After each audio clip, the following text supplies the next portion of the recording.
Morning, peeps. Last night I got to do some editing, and that's the beauty of it. Is you can play with the audios and the background audios.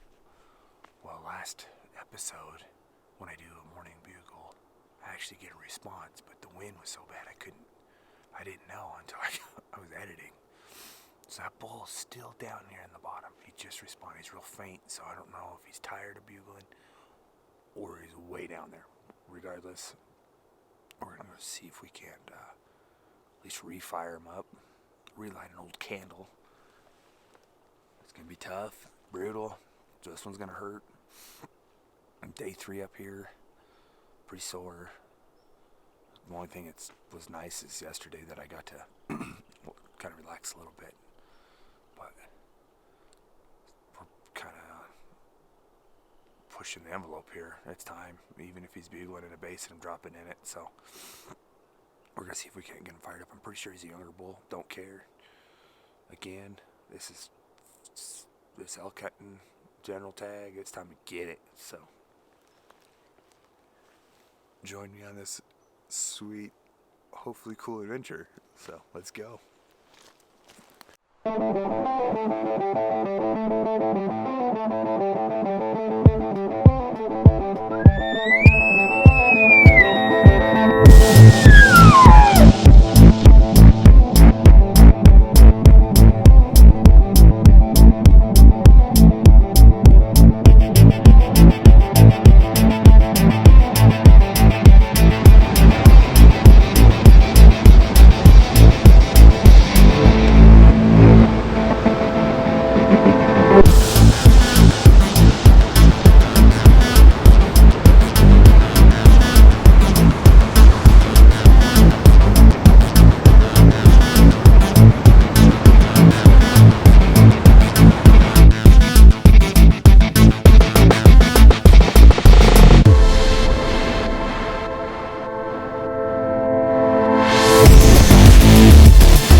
Wind's blowing like crazy. On the way down, I blew 3 elk out of here because my scent. No bulls. There was a cow, calf, and well, I guess one bull was a spike. I busted over that ridge, so I hate making the same mistakes, but it's part of it. Kind of irritated a little bit, but I still got one bull down here in the very bottom bugling, so I guess that's what we got left. We're gonna get after that. There's another bull over here, but he's not talking. He had a really whiny, moany bugle, so he's not quite fired up. I don't know. I gotta get the wind in my favor. It switched and it is ripping straight behind my back right now. So the whole direction I'm heading, I'm gonna be going downwind. There's nothing I can do about it. So I'm going to stay on the high side of it and then start cutting back bugling and seeing if I can't get responses. It's my only option. Damn. And those elk, I could have got them on camera, that'd been cool, but I came over this little saddle, it was open, I'm looking, I heard some noise, and I look, and they just busted right out of there, so we'll get off this. Again, we'll go down the Spider Ridge, and then kind of hopefully cut back and see if I can get some action. Fire it up again or something, I don't know, let it wait. I mean, it's only 8, so we got 7:45, we got time.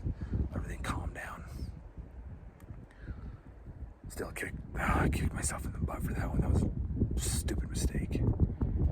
I should have went high, way high, took a way left and dropped in then and then come in, but I'm trying to take shortcuts. got me again. These elk are stupid. That one down there, he's just bugling his little head off. He has way down there though. Oh well. 6 one way, half a dozen the other, right? Let's get it. What's up, guys? Yep. Just up here getting my kicked. No big deal. Kind of scratching my head, really, because I am kind of lost on why they're in the nastiest stuff I've ever seen. I mean, I get elk or elk, but it's almost like they're in sanctuaries for some reason. Easy in for them, but easy exits. I don't know. I don't know if it's hunting pressure.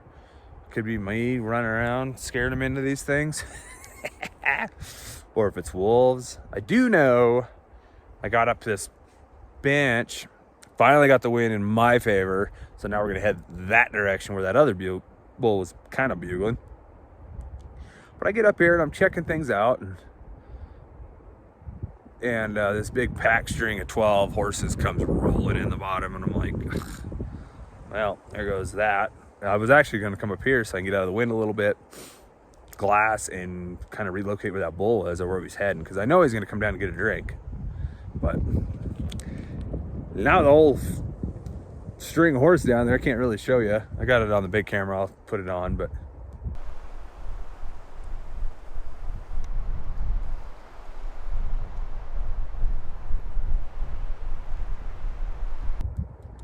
there's perks to elk hunting. I even know I'm getting my butt kicked. And there's these little treats everywhere I go when I'm out here in the elk woods. And it's ones like this behind me. Do you see that? I wish it'd clear up a little bit, but that is one smoking view. Just gorgeous. And you sit back and you just kind of go, and be very grateful that I get to do this. Even without harvesting an elk, I mean, this is still some of the best country I've ever hunted and hiked in. It's so much nice tuff. It's fun. Having a good time still. A little disappointed this morning. Mostly just in the weather. You can't control it. It is what it is. The wind's been blowing. Blew all last night, and I kind of was hoping when I got this morning, it was kind of calm, but it picked right back up. It's probably doing 25, 30 mile an hour gust, every 30, 40 minutes. So what do you do? But what we're going to do is we're going to kind of keep on heading this bench. We got to go up a little higher. Then we'll hit this little bench, and then we'll get right up in with the wind and kind of head back to where that elk was. Sorry, guys. I'm trying. It's just, I'm going to relocate, that is for sure. Might have a special guest with me, so I'm going to try to go to one of my spots that's a little easier. It's more of a glassed spot, so optics will be very, very, very valuable where we're going. So we'll leave the Clampton though, just because we're coming up rifle season, which is around the corner, and I'll have my boy. He's pretty excited. First year general elk season. I'm going to give him a little taste of the suck. So, but yeah, let's keep on pounding, and hopefully we just run into something. But man, I'm appreciate you guys tagging along. Any questions, comments, if you're having issues in your area, let me know. Maybe I can help, maybe I can't. I'm having issues in my area. It's just mostly just where they are. Like, I know where they are. I just, it's sucks to get to them, and they know you're coming before you even get to put eyes on them. So, all right, let's keep pounding. Let's go.